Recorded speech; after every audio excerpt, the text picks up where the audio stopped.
প্রতিদিন করার মতো কিছু ছোট ছোট আমলে সালে শিখিয়ে দিবেন। প্রতিদিন করার মতো প্রথম আমলে সালে হলো 5 ওয়াক্ত নামাজ সময় মতো ধীরে ধীরে আদায় করবেন। এর চাইতে বড় কোনো আমলে চলে না। এই একটা যদি করেন আর ছোটখাটো কোনো আমল নাও করতে পারেন, বড় গুনাহ থেকে বেঁচে থাকেন, ইনশাআল্লাহ নাজাতের পথ অর্ধেক সুগম হয়ে যাবে।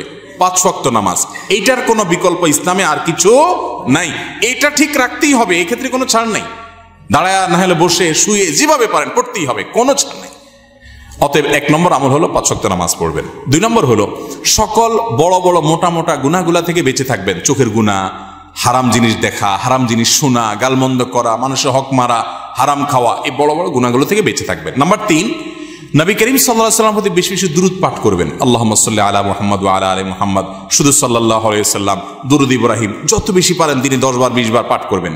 নাম্বার 4, ইস্তিগফার বেশি বেশি করবেন। আস্তাগফিরুল্লাহ ওয়া আতুবু ইলাইহি, আস্তাগফিরুল্লাহ ওয়া আতুবু ইলাইহি, আস্তাগফিরুল্লাহ আল্লাযী লা ইলাহা ইল্লা হুয়াল হাইয়ুল কাইয়্যুম, এরকম ইস্তিগফার করবেন। নাম্বার 5, যেই কোনো কাজ করবেন, এই কাজগুলোর পাশাপাশি কোরআনে কারীমের তেলাওয়াত প্রতিদিন একটু একটু করে করবেন। বিশেষ করে সূরা ইখলাস, কুল হুয়াল্লাহ সূরা একবার পড়লে 3 ভাগের কোরআন 3 ভাগের 1 ভাগ পড়ার সমান সওয়াব হয়। অতএব আপনি চাইলে কয়েক মিনিটের ভিতরে পুরো 1 খতম কোরআনের সওয়াব পেতে পারেন। বিশেষ সূরা ইখলাস পাঠ করবেন।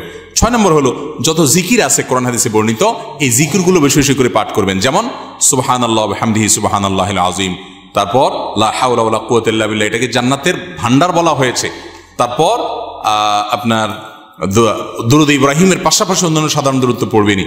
যত জিকির আছে এর মধ্যে একটা জিকির আছে ইয়া জাল জালালি ওয়াল ইকরাম, বেশি বেশি করে। তাহলে ইয়া জাল জালালি ওয়াল ইকরাম, সুবহানাল্লাহ ওয়া বিহামদিহি সুবহানাল্লাহিল আযীম এবং লা হাওলা ওয়ালা কুওয়াতা ইল্লা বিল্লাহ, স্পেশালি এই 3টা বেশি বেশি জিকির পাঠ করবেন। কোন